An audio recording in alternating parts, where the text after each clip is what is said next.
Kajian hati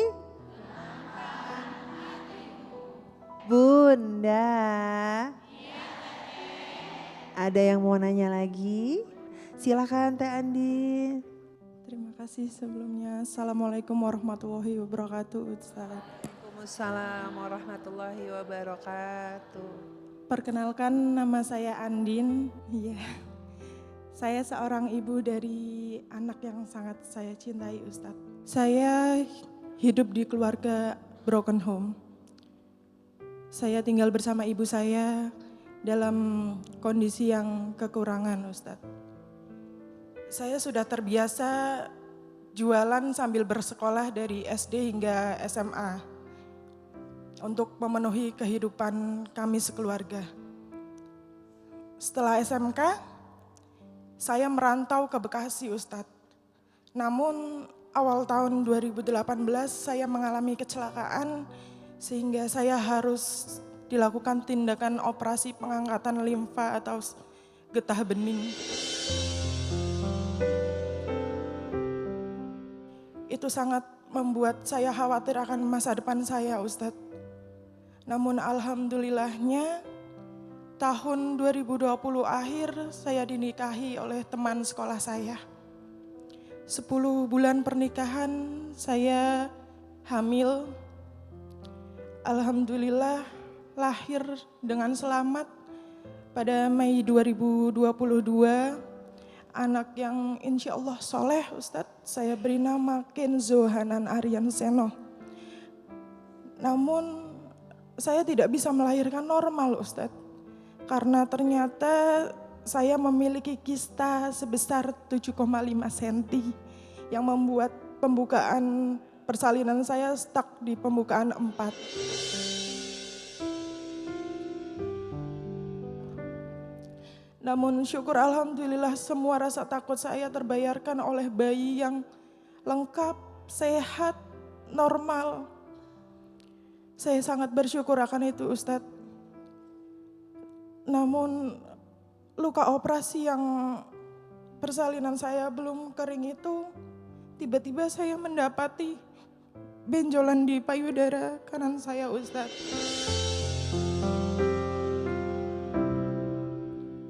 Saya periksakan ke dokter,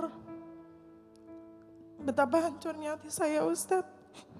Ternyata saya didiagnosa kanker payudara stadium akhir atau grade 3.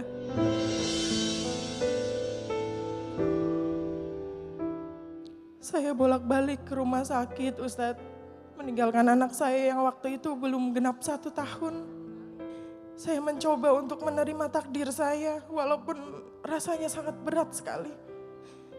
Ketika saya mulai menerima, saya dikejutkan kembali dengan tanda-tanda di mata anak saya yang terlihat berbeda dengan anak lain waktu dia usia 1 tahun, Ustadz.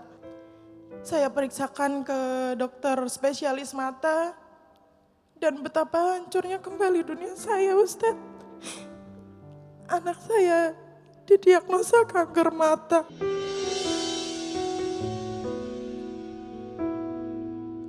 Ternyata anak saya harus menjalankan operasi pengangkatan bola mata di usianya yang baru 1 tahun. Anak saya menjalani kemoterapi sama dengan saya. Dan rencananya Mei kemarin itu dia mau dipasangkan bola mata palsu, Ustadz. Namun takdir berkata lain, Ustadz. Ketika kami mau memasang bola mata palsu, ternyata anak saya tumbuh tumor kembali.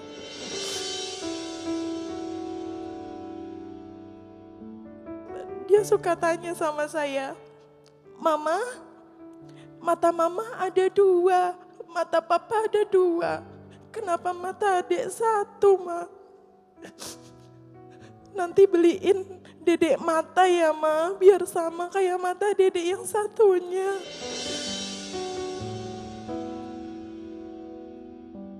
Sekarang dokter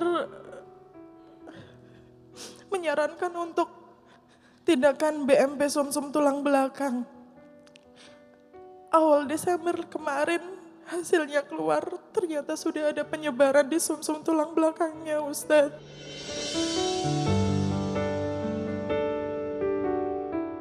Saya tahu penyakit ini emang berat. Perjalanannya sangat panjang dan penuh dengan ketidakpastian. Kadang saya suka berpikir, apakah saya yang akan berpulang ke Allah duluan ataukah anak saya, Ustadz?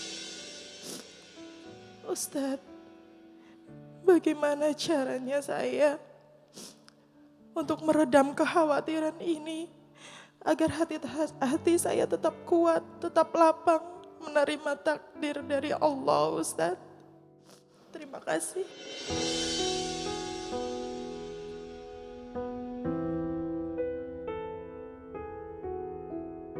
Bunda, di balik ujian yang berat, masih ada senyuman yang terus terpancar di wajahmu. Dan itu menggambarkan begitu tegarnya hatimu melewati semua ujian yang Allah titipkan kepada dirimu.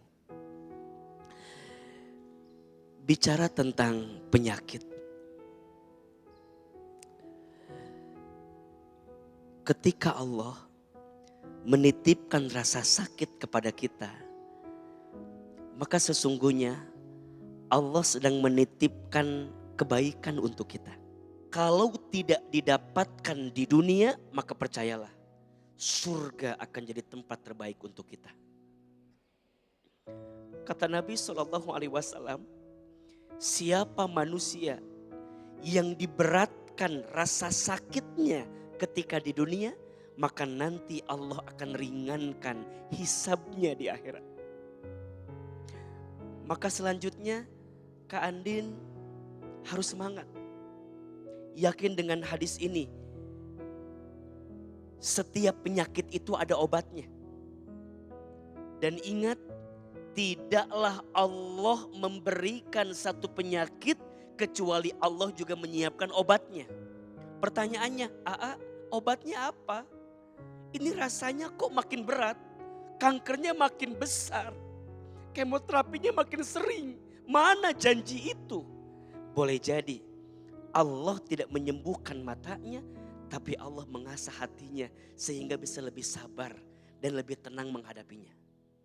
Ingat ya, kadang cara Allah menyembuhkan sakit bukan disembuhkan, tapi Allah menenangkan hati orang yang sakit. Bukankah satu kali Nabi Ayub alaihi salam pernah merasakan sakit? Pertanyaannya, apakah Nabi Ayub minta sembuh? Tidak. Tapi apa yang Nabi Ayub katakan? Ya Rob, jika rasa sakit ini adalah caramu mencintaiku, maka aku ridho dengan sakit ini, asalkan engkau mencintaiku. Tapi ingat, ikhtiar untuk sembuh harus dihadirkan. Nahnu bitakhyir, wallahu bitakdir. Kita berikhtiar. Yang punya takdir siapa? Allah. Maka Mbak Andin sekarang bawa ke dokter. Mbak Andin berikan obat. Itu ikhtiar. Tapi ada yang kedua. Selain ikhtiar bumi, ada ikhtiar langit. Ada 4 amalan langit yang bisa mempercepat kesembuhan atas setiap penyakit. Yang pertama, zikir dan sholawat. Kalau sholawat ini dibaca akan jadi obat untuk setiap penyakit. Namanya sholawat tibil kulub. Allahumma sholli ala sayyidina Muhammadin tibbil qulubi wa dawaiha wa afiyatil abdani wa shifaiha wa nuril absari wa diyaiha wa ala alihi.